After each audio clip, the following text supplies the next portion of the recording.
Hello, Greg School families. I am Mrs. Scouten, and I'm here today to read chapters 4 through 6 of the Tales of Despereaux.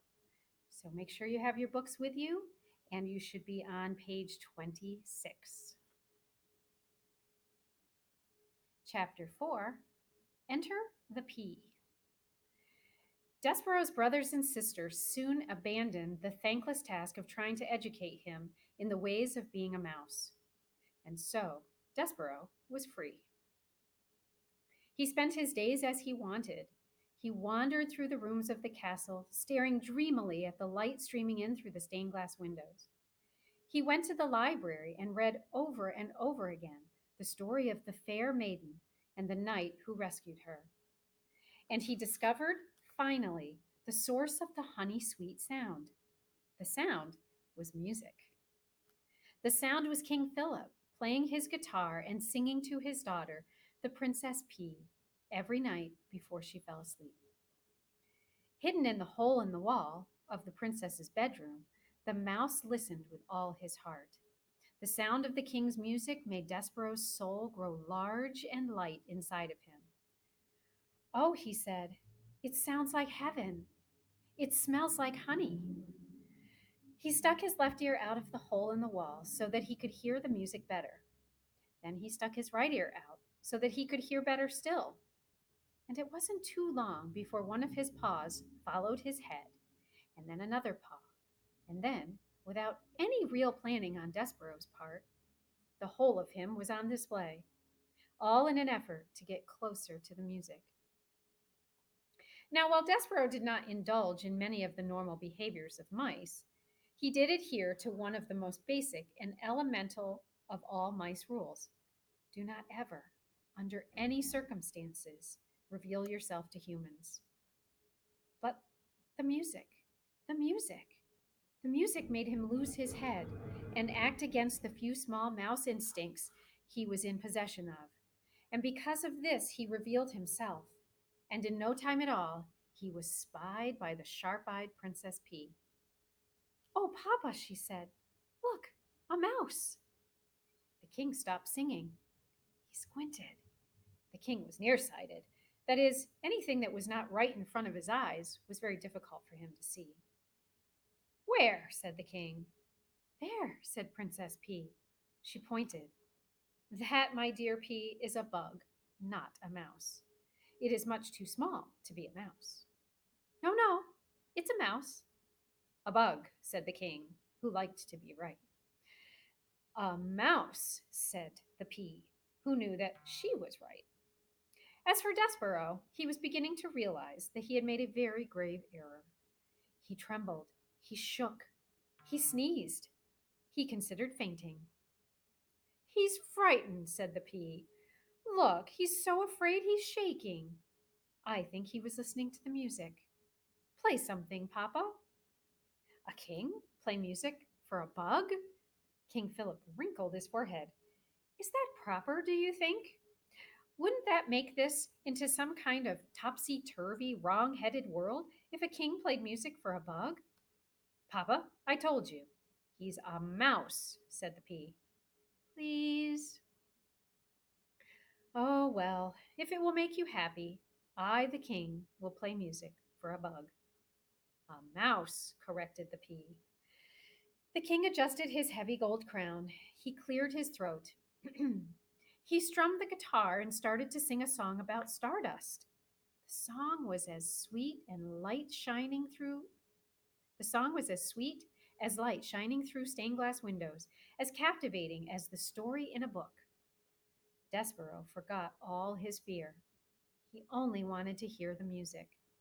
He crept closer and then closer still, until, reader, he was sitting right at the foot of the king.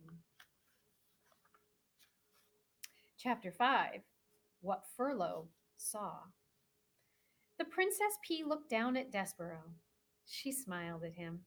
And while her father played another song, a song about the deep purple falling over sleepy garden walls, the princess reached out and touched the top of the mouse's head. Despereaux stared up at her in wonder. The P, he decided, looked just like the picture of the fair maiden in the book in the library. The princess smiled at Despereaux again, and this time Despereaux smiled back. And then something incredible happened. The mouse fell in love. Despereaux stared up at her in wonder. Reader, you may ask this question. In fact, you must ask this question.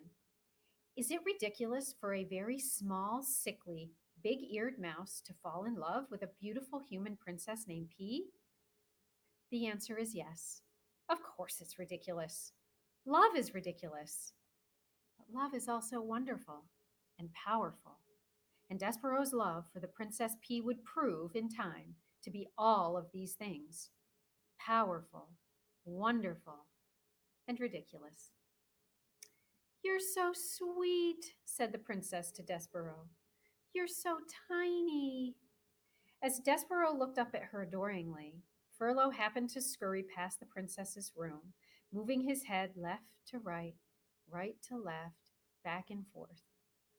Cripes, said Furlough. He stopped. He stared into the princess's room. His whiskers became as tight as bowstrings.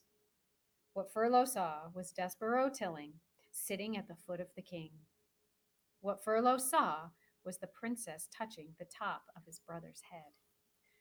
Cripes, shouted Furlough again. Oh, cripes. He's nuts. He's a goner.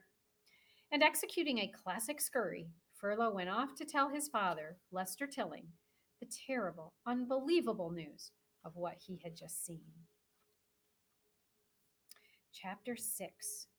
This Drum. He cannot. He simply cannot be my son, Lester said. He clutched his whiskers with his front paws and shook his head from side to side in despair. Of course he's your son, said Antoinette.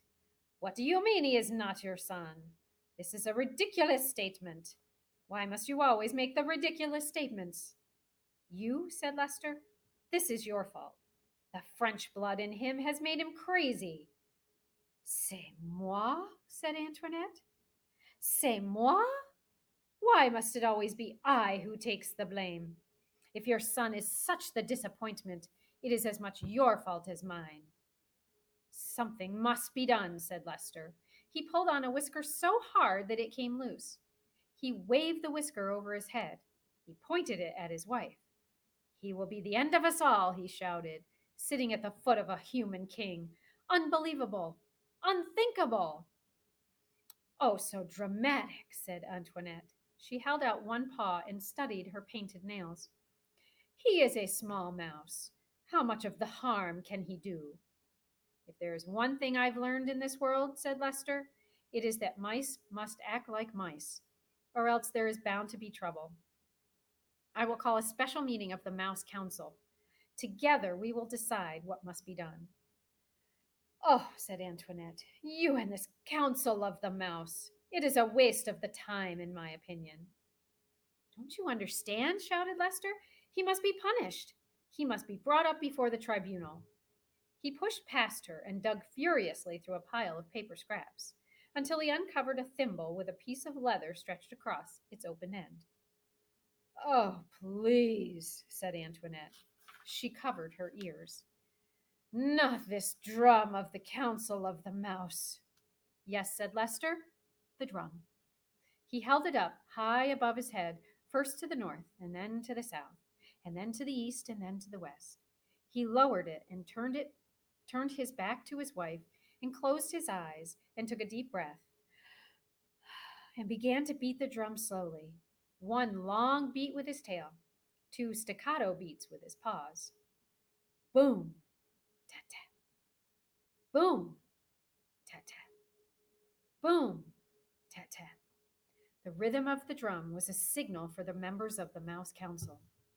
Boom, tat-tat. Boom, tat-tat. Boom. The beating of the drum let them know that an important decision would have to be made, one that affected the safety and well-being of the entire mouse community. Boom, tat-tat. Boom, tat-tat. Boom,